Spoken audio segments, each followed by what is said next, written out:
কি অপূর্ব একটি দৃশ্য! একটি নয়, দুটি বাচ্চা কিন্তু একসঙ্গে চড়ক ঘুরছে। দেখো, সত্যি বাচ্চাগুলো বেশ ভাগ্যবান যে আজকে এই জায়গায় ওরা আসতে পেরেছে।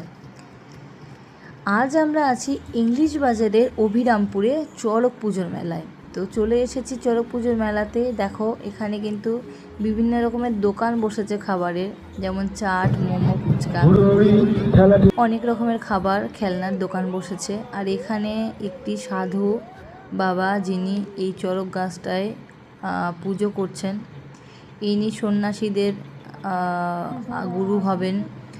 আর এদিকে বাচ্চাগুলো শিব কালী সেজে আছে। আর এখানে দেখো, কিছু বাচ্চাগুলো দৌড়ে পালাচ্ছিল, আমি নিজেও ভয় পেয়ে গেছিলাম। এখানে কালী সেজে এই খাড়া নিয়ে কিন্তু এরা নাচ করছে। সত্যি এরা নিজের তালে নেই, এদের মধ্যে একটা অলৌকিক ভগবানের শক্তি মনে হয় ভর করে আছে। যদি সেটা না হতো, এটা কিন্তু সম্ভব হতো না।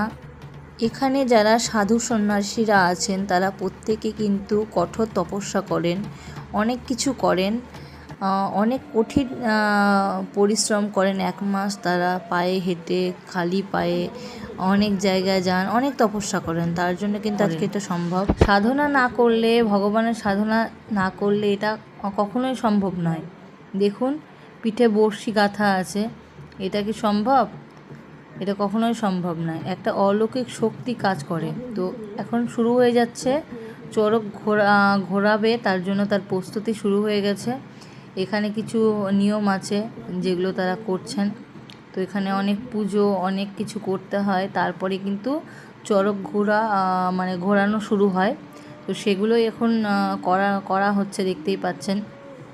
এবার কিন্তু যিনাকে ঘোরানো হবে, ওনাকে কিন্তু এবার ওঠানো হলো।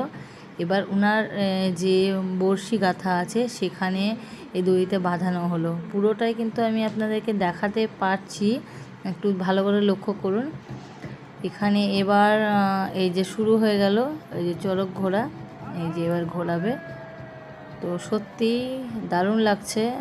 এইরকম দৃশ্য দেখা যায় না, কারণ চড়কটা অনেক রাত্রে ঘোরায়, তো আমরা তো সন্ধ্যায় মেলায় যাই, তো দেখা হয় না। এই বছরই এটা দেখার সৌভাগ্য হলো। তো সত্যি খুবই ভালো লাগছে। দেখো, মানে দেখেই বোঝা যাচ্ছে যে কতটা এরা সাধনা করে। এতটা সাধনা না করলে এটা সম্ভব? কখনোই সম্ভব নয়।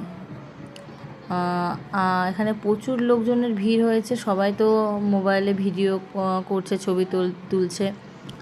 তো এই যে দেখো, এবার কমপ্লিট হয়ে গেল ঘোরানো মোটা।